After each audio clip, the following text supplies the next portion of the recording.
Break के बाद एक बार फिर से आप सभी का सी न्यूज भारत में स्वागत है। छत्तीसगढ़ के बस्तर में केंद्रीय गृह एवं सहकारिता मंत्री अमित शाह ने मध्य क्षेत्रीय परिषद की 26वीं बैठक की अध्यक्षता की।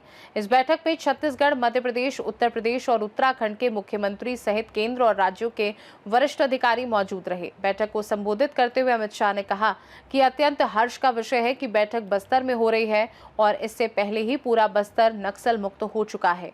उन्होंने इस उपलब्धि का श्रेय देश के सुरक्षा बलों, खुफिया एजेंसियों और केंद्र एवं राज्य सरकारों के बीच बेहतर समन्वय को दिया।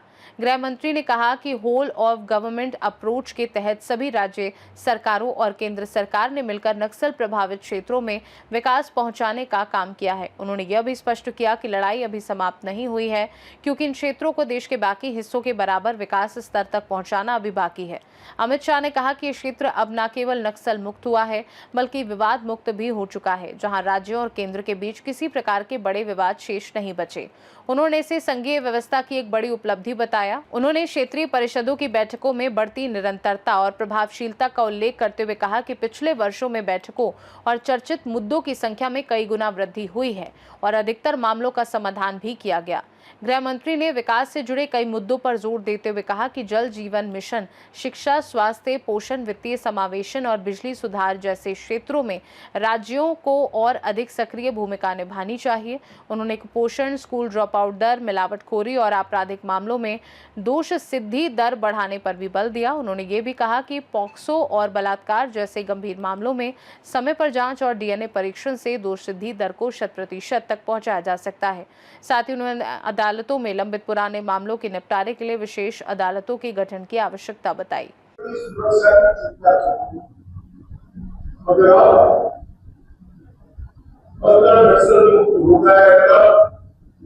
हमने तय किया है कि प्रथम चरण में 200 कैंपों में से 70 करीब 1.5 कैंपों हम वीर शहीद पुनर्भूमि सेवा देना मंजूर करेंगे।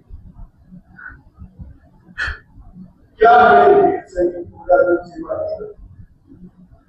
वीर शहीद पुनर्भूमि सेवा देना का काम है सरकार को गांव के दरवाजे पर सरकारी सुविधाओं को बस्तर के हर आदिवासी भाई बहन के घर के दरवाजे तक एक ही जगह ये सेवा देना, बैंकिंग की सुविधा होगी, आधार कार्ड भी मिलेगा, सारी डिजिटल सेवाएं उपलब्ध होगी।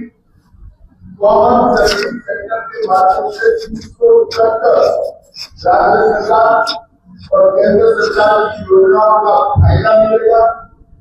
बैंकिंग कॉरेस्पॉन्डेंट भी वहां उपस्थित होंगे, कौशल प्रशिक्षण भी होगा, जिसके माध्यम से रोजगारी के लिए सभी को तैयार किया जाएगा।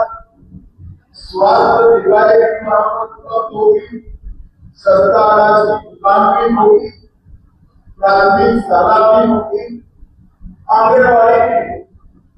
तो एक प्रकार से एक ही सेवा देने के अंदर विकास के सारे काम वहीं पर उपलब्ध हो जाए और उसका उद्देश्य होगा कि 50 साल यहाँ जो विकास के बहनों रह गए नागरिक, उनको सभी योजनाओं का 100% सेंसिटाइजेशन कराना।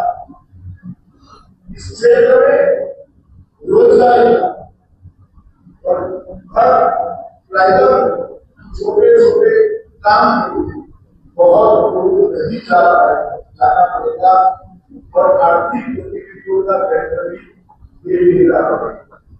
महिलाओं का आजीविका का साधन भी वही होगा।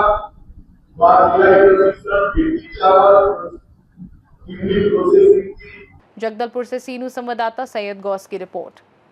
बस्तर की बैठक न केवल नक्सलवाद के खिलाफ बड़ी उपलब्धि के रूप में देखी जा रही है, बल्कि इसे देश के विकास, सुशासन और सहयोगात्मक संघीय ढांचे की दिशा में एक महत्वपूर्ण कदम माना जा रहा है।